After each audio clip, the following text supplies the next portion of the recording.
नमस्कार, आप देख रहे हैं हमारी खास पेशकश। मैं हूं स्वाति खंडेलवाल। कोरोना संकट ने इकोनॉमी को काफी नुकसान पहुंचाया है, इसमें कोई दो राय नहीं है। सबसे ज्यादा चोट अगर हम देखें तो एमएसएमई यानी छोटे कारोबारियों को हुआ है। आपको बता दें, एमएसएमई इंडिया की जीडीपी ग्रोथ में करीब 30% तक कंट्रीब्यूट करता है, 11 करोड़ एम्प्लॉयमेंट जनरेट करता है और 50% तक का इंडिया के टोटल एक्सपोर्ट्स में कंट्रीब्यूट करता है। तो बहुत ही अहम रोल है, इकोनॉमी की बैकबोन है और सबसे ज्यादा स्ट्रगल कर रही है। सरकार इन्हें उबारने की भी कोशिश कर रही है। खबर यह है कि बड़ा एक राहत पैकेज आने की तैयारी में है, जिस पर हम चर्चा करेंगे। इनफैक्ट सरकार की कोशिश है कि इकोनॉमी को धीरे धीरे खोला जाए, ग्रेडेड लॉकडाउन के फॉर्म में, और सामानों की आवाजाही शुरू की जाए ताकि इकोनॉमी को रफ्तार मिल सके। कोविड संकट के दौरान इकोनॉमी को पटरी पर लाने का सरकार का क्या इरादा है, कैसे करेंगे, ये सब इस वक्त मेरे साथ जुड़ रहे हैं खास मेहमान सड़क और परिवहन मंत्री नितिन गडकरी, जिनके पास एमएसएमई मंत्रालय भी है। नितिन जी, बहुत बहुत धन्यवाद हमें समय देने के लिए। शो में आपका स्वागत है। सबसे पहले मैं आपके स्वास्थ्य के बारे में पूछना चाहती हूँ सर। अब आप कैसा फील कर रहे हैं? हमें बताया गया कि आपकी तबीयत ठीक नहीं थी पहले, पर अब जी। मेरा स्वास्थ्य एकदम ठीक है, मैं परफेक्ट हूँ। एक दिन थोड़ा सा हुआ, बाकी एकदम ठीक है, कोई प्रॉब्लम नहीं, चिंता नहीं है। और मैं नागपुर में हूँ और बिल्कुल दिन भर काम कर रहा हूँ। करीब 11 से लेकर शाम को 7 बजे तक, 7:30 बजे तक वीडियो कॉन्फ्रेंस से बात करता हूँ। और मैंने इस 20 दिन में 1.5 करोड़ लोगों तक मेरा संपर्क हुआ है। और कल ही मैंने वर्ल्ड के 50 यूनिवर्सिटी के स्कॉलर्स, उनके साथ, पूरे वर्ल्ड के लोगों के साथ इंटरेक्शन किया। हमने एमएसएमई से रिलेटेड छोटे मोटे ऑर्गेनाइजेशंस है, फिकी से लेकर एसोसिएशन से लेकर सीआई से लेकर तो छोटे छोटे प्लास्टिक एसोसिएशन, लेदर एसोसिएशन, महिला, सब लोगों से मेरी लगातार बातचीत हुई। उनके दिए हुए सुझाव हमने सब कलेक्ट किए, उसको डिपार्टमेंट में हमने पूरा वेरीफाई किया और उसके बारे में फाइनेंस मिनिस्ट्री को और प्रधानमंत्री जी को हमने अपना रिपोर्ट भेजा है। अब इसके बारे में कुछ निर्णय ऑलरेडी सरकार ने किए हैं, रिजर्व बैंक ने किए हैं, बैंकों ने किए हैं, हमारे मिनिस्ट्री ने किए हैं। तो मुझे लगता है ये भी जल्दी निश्चित रूप से राहत मिलेगी। तो इसका डिक्लेरेशन और चर्चा करना, ये प्रधानमंत्री के लेवल पर जब क्लियर होगा तभी करना उचित होगा। Okay, fair enough. आपने जरूर इस पर बहुत ध्यान दिया और जानकर बहुत खुशी हुई कि आप एकदम वापस एक्शन में आ चुके हैं और लगातार इतनी सारी मीटिंग्स भी कर रहे हैं। सर, सरकार डेफिनेटली यहाँ बहुत ही सीरियसली इस चीज को देख रही है। बट एक जरूर इन्फॉर्मेशन मैं आपसे समझना चाहूंगी, क्योंकि बहुत सारी बातें कही गई। 1 लाख करोड़ रुपए तक का पैकेज एमएसएमई सेक्टर के लिए आने की तैयारी में, इस पर क्या आप आश्वासन देना चाहेंगे? बहुत सारे दर्शक है, बहुत सारे व्यूअर्स हैं जो हमें देख रहे हैं, छोटे कारोबारी जो ये आस लगाकर बैठे हैं कि गवर्नमेंट की तरफ से जरूर यहां पर कोई एक बड़ा प्रावधान किया जाएगा जिससे इस सेक्टर को बहुत ज्यादा मुश्किलें जो हो रही हैं, वेजेस नहीं है, सैलरी देने के लिए पैसे नहीं है, वो कैसे दिए जाएं। तो उस पर आप क्या कहना चाहेंगे? कितनी जल्दी एक तो ये आने की संभावना है और कितनी गहराई से इसको देखा जा रहा है? कितना बड़ा होगा ये पैकेज और उसका स्ट्रक्चर क्या होगा? सर देखिए, पहली बात तो ऐसी कि जो निर्णय हुए वो भी समझने होंगे।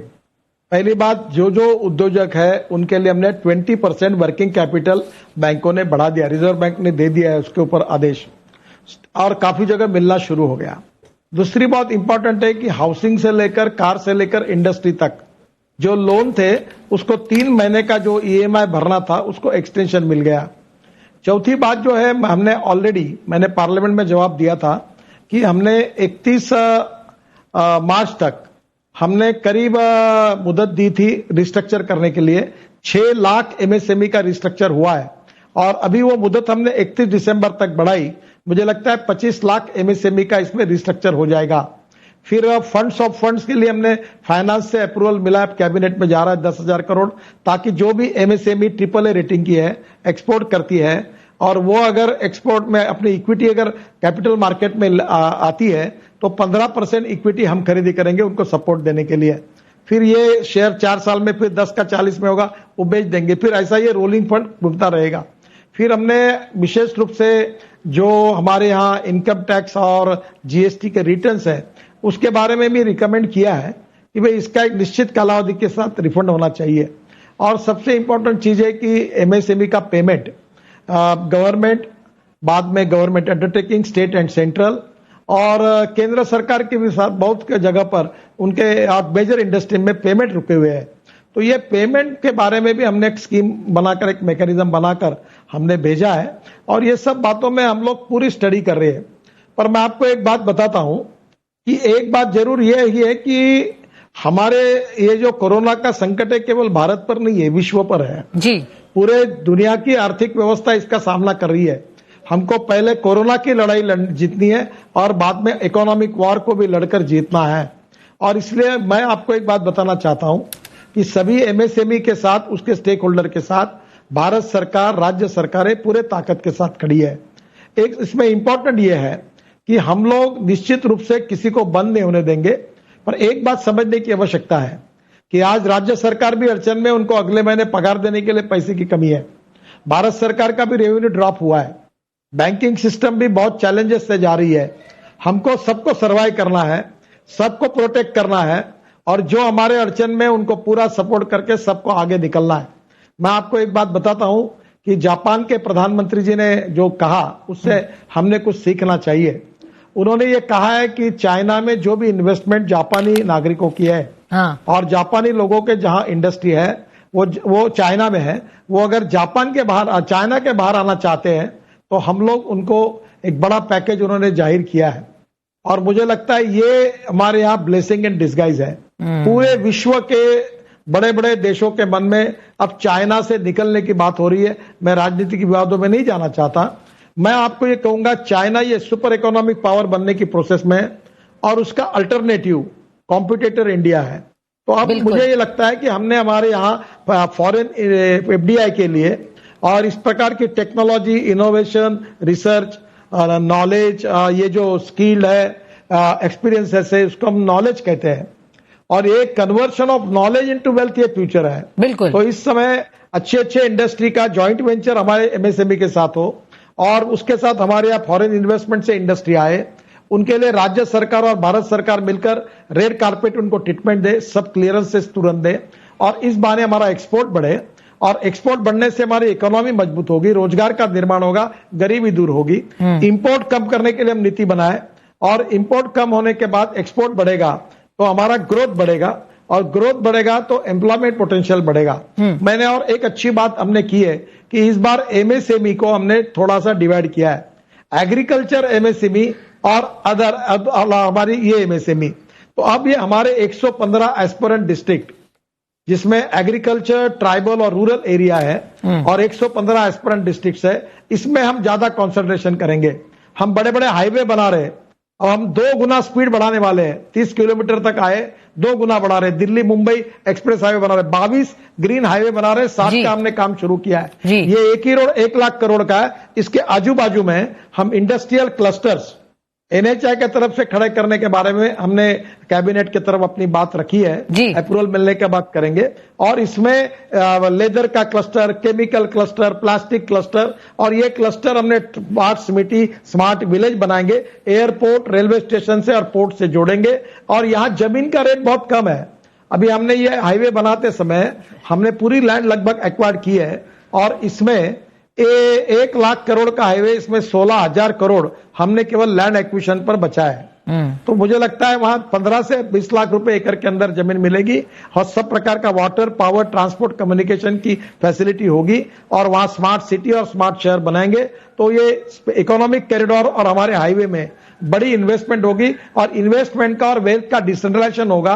और ये सब हाईवे जो जा रहा है ये tribal and backward area of Rajasthan, Haryana, Maharashtra, Gujarat and Madhya Pradesh, तो ये फायदा होगा। तो इस प्रकार का पूरा प्लान सब जगह पर हमने बनाया है और हम इसके आधार पर कहेंगे जिससे नए रोजगार निर्माण होंगे और हम सुपर इकोनॉमिक पावर बनेंगे। और जो प्रधानमंत्री जी का सपना है कि 5 ट्रिलियन की इकोनॉमी और उसके साथ साथ 100 लाख करोड़ का इंफ्रास्ट्रक्चर, ये निश्चित रूप से हम खड़ा कर सकेंगे। बहुत बढ़िया सर, ये प्लान सुनकर बहुत ऑप्टिमिज्म दिख रहा है। डेफिनेटली आपने इलैबोरेट प्लान बताया और जिस तरह से सरकार इस तरफ काम कर रही है ये सराहनीय है। बट सर, इस वक्त की जो प्रॉब्लम है वो बहुत ही चैलेंजिंग है और अनप्रेसिडेंटेड है। हमें ये नहीं पता कि कल ये सिचुएशन रिजॉल्व हो जाएगी, हम पटरी पर वापस आ जाएंगे कि नहीं, क्योंकि लॉकडाउन लगातार एक्सटेंड हो रहा है और ग्रेडेड फॉर्म में हट रहा है। ऑफकोर्स हेल्थ क्योंकि यहाँ ज्यादा जरूरी जरूरी समझी गई है, बट उसका जो इम्पैक्ट इकोनॉमी पर है वो भी हम इग्नोर नहीं कर सकते। तो अभी की जो सिचुएशन में एमएसएमईज हैं, आपने कहा कि थोड़ा संयम बनाएं, बट सर बिना कोई व्यापार करके 2 महीने तक किसी के पास सैलरी नहीं जा पा रही है, घर में उनके पास पैसे अगर नहीं है डील करने के लिए, खास करके micro, small and medium enterprise यहां पर इंपॉर्टेंट है, उसका क्या प्रावधान होना चाहिए जो इमीडिएट उनको इस संकट से दूर करे? हाथ में पैसा कैसे उनको मिले, इस पर आप क्या कहेंगे? देखिए, पहली बात तो ऐसी है कि हमारी कोरोना की लड़ाई जो शुरू है, एक तरफ ये लड़ाई भी शुरू है, लॉकडाउन भी उचित है, और दूसरी तरफ हम इंडस्ट्री को शुरू करना, यही पर्याय है। पहली बात तो हमने ऐसा तय किया है कि अभी नेशनल हाईवे में 65 से 70% ट्रैफिक आ गया, हमारे पोर्ट सब शुरू हो गए हैं और बड़े प्रमाण पर इंडस्ट्री भी शुरू हुई है। कुछ जिलाधिकारी से परमिशन मिलकर वो भी शुरुआत हुई है। आखिर रोजगार को तुरंत बहाल करना यही इम्पोर्टेंट है, और जो माइग्रेट हो गए हैं उनको वापस लाना, उनकी फैमिली यहाँ है, और तुरंत रोजगार देना यही इम्पोर्टेंट है। और वो रोजगार देना, इसमें कॉन्ट्राडिक्शन नहीं है, पर ये सब करते समय हमको कोरोना के संक्रमण को ना फैले, इसके लिए 5 बातें करनी पड़ेगी। पहला ये है कि हमको मास्क लगाना मैंडेटरी है, दूसरा समय समय पर सैनिटाइजर का उपयोग करना होगा जाते आते समय, और तीसरा 1 मीटर का डिस्टेंस हमको मेंटेन करना पड़ेगा। और इसके बाद जो 2 बातें इंपॉर्टेंट है जिसकी चिंता इंडस्ट्री वालों को करनी है कि फूड एंड शेल्टर जो लेबर है उनके बारे में चिंता करनी होगी, जिसमें कोरोना का संक्रमण न हो। और अगर शहर से आते हैं तो एक बस में 25 लोग ले आए। महाराष्ट्र में अनेक जगह पर हमने शुरुआत की है, रोड कंस्ट्रक्शन के काम शुरू कर दिए हैं, और मुझे लगता है रोजगार हासिल होगा, क्योंकि इतने सब लोगों को घर बैठे तनख्वाह देना ये प्रैक्टिकली संभव नहीं होगा। तो मुझे लगता है यही उसका उपाय, इसमें बड़ी शुरुआत हो गई है। और दूसरी तरफ कोरोना के संक्रमण को रोकना, कोई ऐसी बात नहीं करना ताकि इसका वायलेशन नहीं होने देना, ये भी हमको करना पड़ेगा, और दोनों के समन्वय से ही मार्ग निकलेगा, और सरकार इस पर काम कर रही है। ओके, तो ये बैलेंस बनाना बहुत जरूरी है और वहां पर फोकस होगा। सर, एक और सवाल है कि जो आप फंड्स हैं ईएसआईसी में, एम्प्लॉय स्टेट इंश्योरेंस कॉर्पोरेशन में 80,000 करोड़ रुपए तक के फंड्स है, क्या वहां से आपको लगता है कुछ रिलीफ मिल सकती है एमएसएमईज को?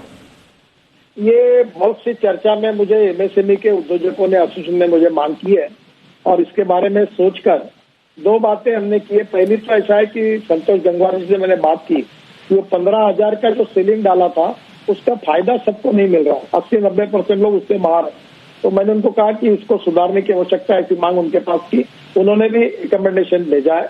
अल्टीमेटली फाइनेंस मिनिस्ट्री और प्रधानमंत्री के लेवल पर इसका निर्णय होगा।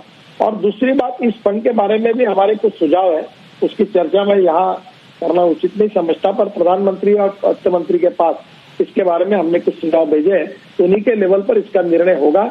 और निश्चित रूप से इसमें से जो भी कुछ इंडस्ट्री के लिए, कामगारों के हित के लिए हो सकता है, वो करने की सरकार की कोशिश है, और निश्चित रूप से हाईएस्ट लेवल पर इसके बारे में निश्चित रूप से राहत मिलेगी, ऐसा मेरा विश्वास है। ओके, राहत मिलने की पूरा विश्वास आप जता रहे हैं। और आपने ये भी कहा सर कि 10,000 करोड़ रुपए एलोकेट किए जा रहे हैं इक्विटी खरीदने में कुछ एमएसएमईज में जिनकी अच्छी क्रेडिट रेटिंग है। क्या ये 1 लाख करोड़ रुपए का प्रपोजल जो जा रहा है उसका उसी का पार्ट है, और ये कैसे बेनिफिशियल होगा ओवरऑल सभी कंपनीज के लिए?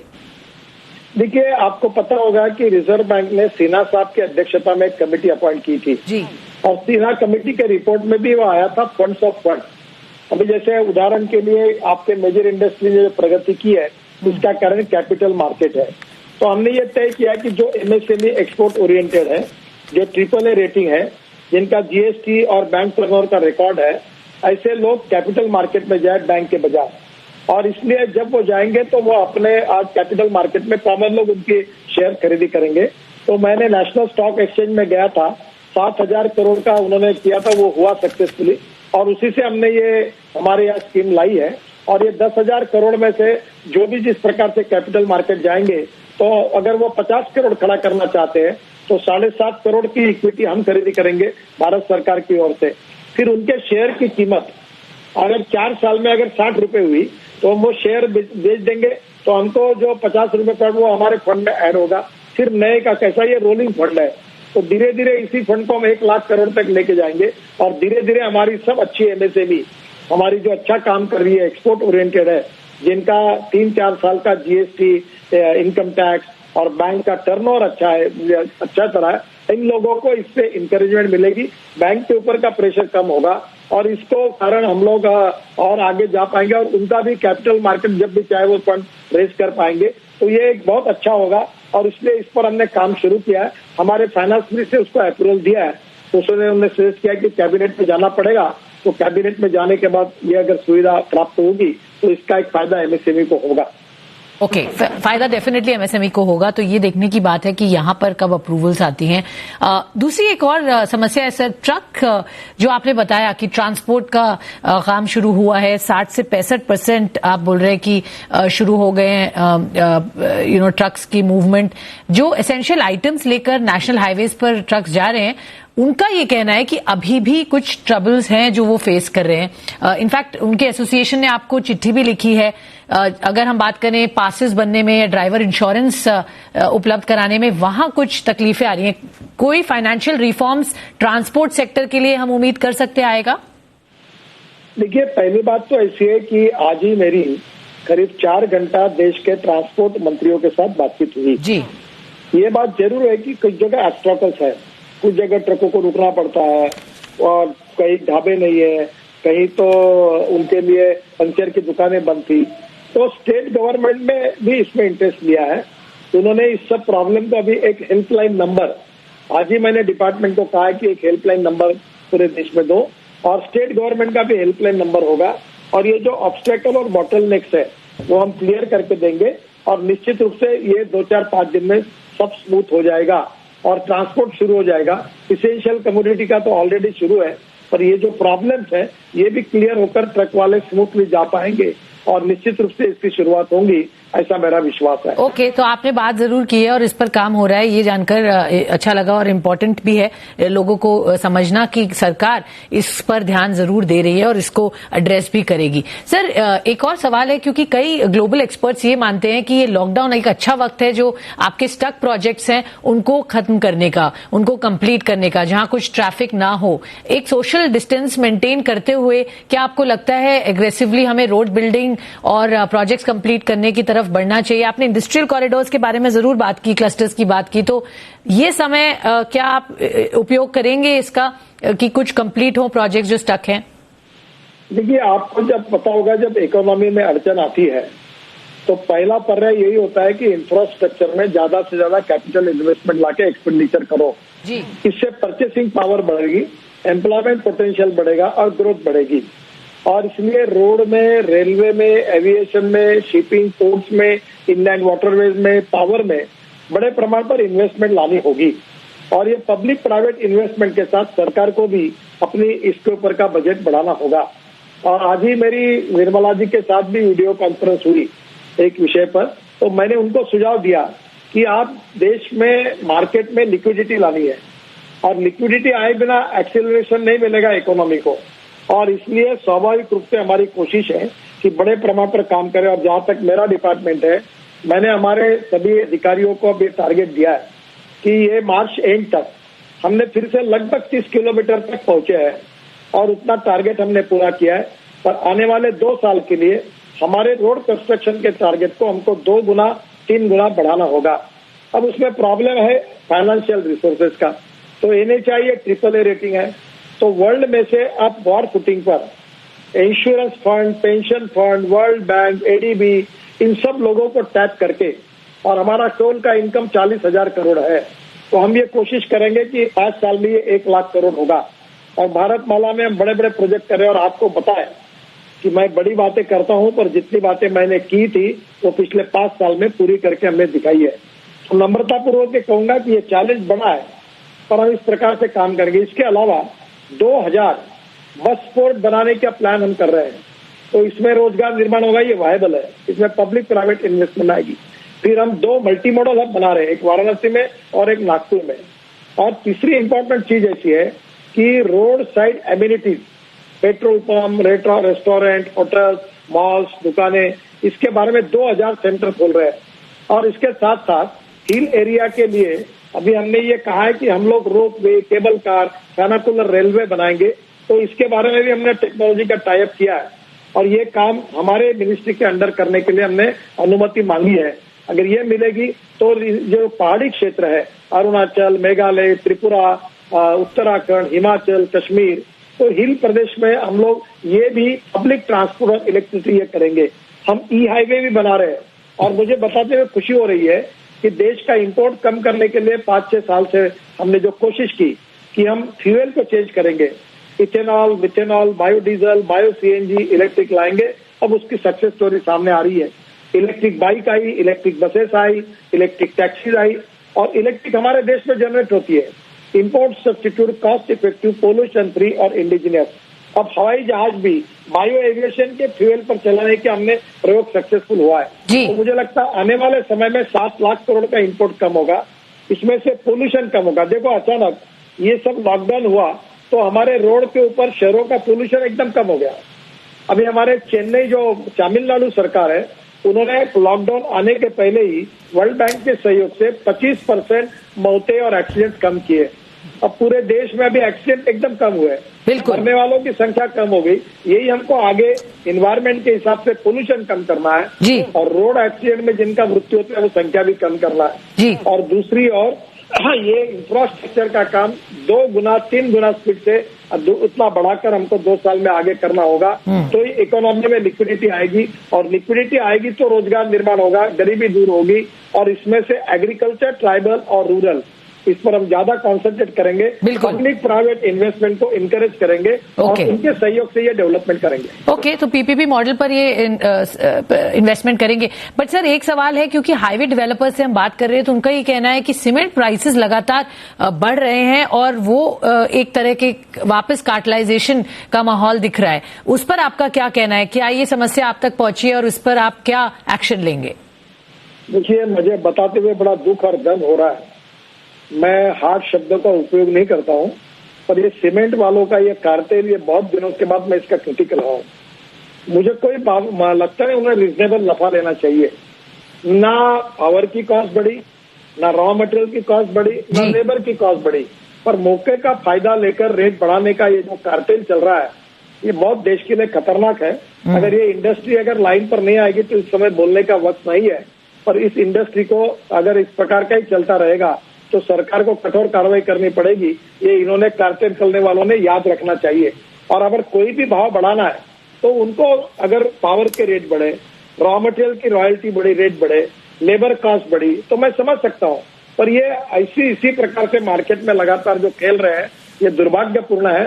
ये एक प्रकार से ब्लैक मार्केट है और सरकार मेरा पूरा ध्यान है इनके तरफ। अब इस समय बोलने का वक्त नहीं है। मैं उनको इतना ही कहूंगा कि ये परिस्थिति का फायदा लेकर कार्टेल करके ब्लैक मार्केट करना बंद करो, आप रोड करो। अब मैं इन्हीं के कारण मैंने बड़े प्रमाण पर बिटुमिन को अलाउ कर दिया। बिल्कुल, तो मैं 100% सीमेंट रोड बना रहा था, और ये कार्टेल करने वाले लोगों को सबक सिखाने के लिए मैंने कहा। और अगर ये ऐसा ही करेंगे तो मैं सीमेंट के रोड, इनका 40% कंजम्पशन हम करते हैं, वो मेरा आवाज ठीक से सुन ले।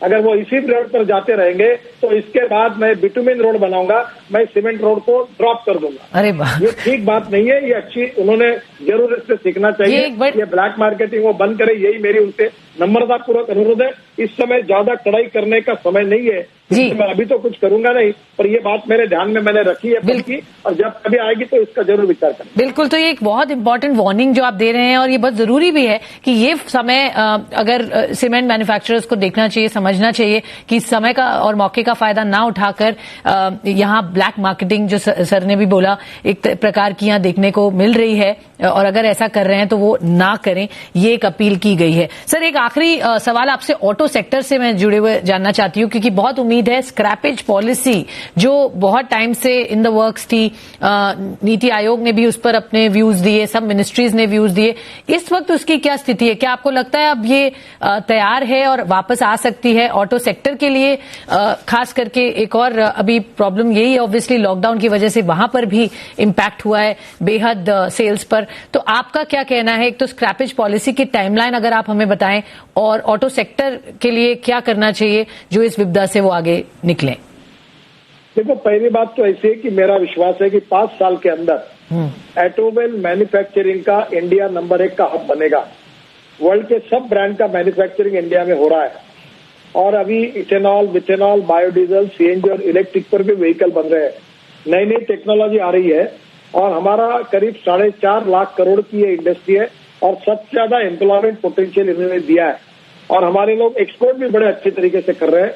पर फिलहाल कुछ संकट है, कुछ अड़चन है, कुछ समस्या है, मैं उसको पूरी तरह जानता हूँ और इसलिए निश्चित रूप से इस सेक्टर में 1,45,000 करोड़ का इनका एक्सपोर्ट है और इन्होंने सबसे ज्यादा रोजगार भी निर्माण किए है। तो मैं आपको विश्वास देता हूँ कि ये स्क्रैपिंग पॉलिसी हमने बनाई, सबकी परमिशन मिली है और अभी नीति आयोग ने सबके साथ डिस्कशन हुआ है। अभी ये पॉलिसी के ऊपर सबके लगभग क्लियरेंसेस मिले हैं। इसको देरी हुई है सबकी अनुमति लेने में, ये मैं जरूर स्वीकार करता हूँ। जैसे ही लॉकडाउन खुलेगा ये पॉलिसी खुलेगी और इसके साथ सबसे बड़ा फायदा होगा कि हमारे यहाँ ये जो ऑटोमोबाइल को यूज करने के लिए रॉ मटेरियल है, कॉपर है, स्टील है, प्लास्टिक है, एल्यूमिनियम है, ये पूरा वेस्ट से मिलेगा और इसका रिसाइकलिंग होगा और इसके हमारे स्पेयर पार्ट्स का प्रोडक्शन कॉस्ट कम होगा और हम और कॉम्पिटिटिव बनेंगे और हमारी इंडस्ट्री में इसका फायदा होगा और इसको हम जल्द से जल्द करने की मैं कोशिश कर रहा हूँ। मैं आज ही हमारे नए सेक्रेटरी अभी ज्वाइन हो रहे हैं, मैं उनको कहूंगा कि प्रायोरिटी पर इसका काम करके जल्दी इसके ऊपर लोगों के सामने क्लियरेंस आए। थोड़ा सा सब डिपार्टमेंट के कंसंट्रेशन के कारण और थोड़ा इसमें से देरी हुई है, मैं जरूर इसको स्वीकार करता हूं, पर मैं कोशिश करूंगा कि 8, 10, 15 दिन में ये ओपन हो जाए और लोगों को इसका फायदा मिले। सर, समय नहीं है बट फिर भी मैं एक लास्ट सवाल आपसे पूछूंगी, इथेनॉल एक्सपोर्ट पर आपका क्या व्यू है? क्योंकि इस वक्त देश में सरप्लस है तो ये एक अपॉर्चुनिटी हो सकती है कि हम इसको एक्सपोर्ट करें, उस पर आपके क्या व्यूज हैं? नहीं, इथेनॉल को 12 साल से सबसे बोलने वाला मैं एक हूँ और मैंने लगातार इथेनॉल का समर्थन किया और शुगर फैक्ट्री को भी तैयार किया है। अभी हमारे पेट्रोलियम मिनिस्ट्री को जितना इथेनॉल चाहिए उतना ही हम दे नहीं पा रहे और इसलिए शुगर बनाने के बजाय शुगर के जूस की इथेनॉल, मोलाइसेस की इथेनॉल और बी हेवी मोलाइसेस यानी 4% मोलाइसेस के बजाय 6% मोलाइसेस, बी हेवी मोलाइसेस ये बात की गई। अभी तो और ये सक्सेस हुआ है कि हम जो शुगर को, हमको बहुत शुगर इंडस्ट्री प्रॉब्लम में है, तो पुरानी शुगर को हम लोग ये हमारे मोलाइसेस में डालकर उससे भी इथेनॉल बना सकते हैं। तो अभी इथेनॉल की बाइक भी आई, बस भी आई और कार भी आई 100%। और फ्लेक्स इंजन का मतलब है कि 100% पेट्रोल डाले, 100% इथेनॉल लाए, वो भी हम ला रहे। तो अभी हमारे देश में इथेनॉल की कमी है, इसलिए इथेनॉल एक्सपोर्ट नहीं करना चाहिए। लोग तो इथेनॉल इंपोर्ट की बात कर रहे हैं। ट्रम्प साहब का आग्रह है कि कौन से बना हुआ जो इथेनॉल अमेरिका में है तो बड़े प्रमाण पर भारत खरीदी करे। तो मुझे आपको दूसरी बात कहनी है कि इसके में इथेनॉल वालों को जब ये क्राइसिस आया तो सैनिटाइजर की कीमत 1200 रुपए लीटर हो गई और ब्लैक मार्केट करने लगे। तब हमने इनिशिएटिव लिया एमएसएमई सेक्टर में, मैंने सभी शुगर फैक्ट्री को कहा कि आप अल्कोहल बनाते हो, आपके यहाँ इथेनॉल बनाते हो, इसके बजाय सैनिटाइजर बनाओ। और आज सैनिटाइजर सरप्लस हुआ, ब्लैक मार्केट बंद हुआ और 1200 लीटर की कीमत 400 रुपए लीटर पर आई है। और मैंने 2-3 दिन पहले ही वाणिज्य मंत्री पीयूष गोयल को कहा कि देश की पूरी शुगर फैक्ट्री, उसमें उन्होंने लाइसेंस लेकर वर्ल्ड हेल्थ ऑर्गेनाइजेशन के फॉर्मूला के अनुसार सैनिटाइजर बनाया। सैनिटाइजर सरप्लस है, अब उसको एक्सपोर्ट करने की परमिशन दो। तो ये सैनिटाइजर 5-1 हजार करोड़ का एक्सपोर्ट होगा। तो अल्टीमेटली इसका फायदा गन्ना उत्पादक किसानों को भी मिलेगा और शुगर फैक्ट्री को मिलेगा। तो ये इसके बारे में ये क्या हुआ है कि जब हमारे यहाँ लॉकडाउन शुरू हुआ तो भारत सरकार ने हमारे वेंटिलेटर, सैनिटाइजर और जो इसेंशियल मेडिसिन थे उनके एक्सपोर्ट को बैन किया था। तो पीयूष गोयल जी को हमने प्रार्थना की है कि सैनिटाइजर का बैन आप उठाइए, और वो अगर उठाएंगे तो देश में सरप्लस है, शुगर सरप्लस है, मोलाइसेस सरप्लस है, इथेनॉल भी बड़े प्रमाण पर तैयार हो रहा है और सैनिटाइजर अगर होगा तो ये बड़े प्रमाण पर एक्सपोर्ट होगा। इससे 5-1 हजार करोड़ रुपए शुगर इंडस्ट्री को आएंगे, सर्वाइव होगी। तो ये रिक्वेस्ट मैंने पीयूष जी को की है। ओके, तो लगातार आप बहुत सारी चीजों पर ध्यान दे रहे हैं सर, बड़ी जबरदस्त विजन है और प्लानिंग के साथ आप काम कर रहे हैं विद कॉन्क्रीट आउटकम्स जो आपने बताए हैं, तो मिशन पॉसिबल कर रहे हैं आप यहाँ पर। बहुत बहुत शुक्रिया नितिन गडकरी जी हमारे साथ जुड़ने के लिए और बताने के लिए कि सरकार का कहाँ फोकस है, कैसे हम निपटेंगे इस विपदा से। एक छोटी सी बात है जी सर, ये आपको यहाँ लिखा हुआ है कि इथेनॉल की कमी के वजह से इंपोर्ट जरूरी है, ये हेडिंग थोड़ा सा गलत है। मैं इथेनॉल के इंपोर्ट के फेवर में नहीं हूँ। अभी प्रधानमंत्री जी ने राइस से भी इथेनॉल बनाने की अनुमति दी है और अब आने वाले इसमें हम कम से कम 500 डिस्टिलरी हमारे देश में 3 साल आगे जाएगा। इतना गेहूं और चावल सरप्लस है हमारे पास 2 साल की शुगर सरप्लस है और प्रधानमंत्री जी ने अभी शुगर से, अपने राइस से और गेहूं से जो सड़ा हुआ है उससे भी इथेनॉल बनाने की अनुमति दी। हम इथेनॉल इंपोर्ट ना करें, हमारे देश के किसान ये यहाँ से ज्यादा इथेनॉल तैयार करे और ये हमारे यहाँ पेट्रोल में जाए और हमारा इंपोर्ट कम हो और पोल्यूशन कम हो। ओके, तो हम यहीं बनाएं और यहीं उसको डोमेस्टिकली यूज करें, इंपोर्ट के आप इसी तरह से फेवर में नहीं। बहुत बहुत शुक्रिया गडकरी जी हमारे साथ समय देने के लिए। बहुत धन्यवाद आपका। All the very best sir. Thank you. Thank you. नमस्कार।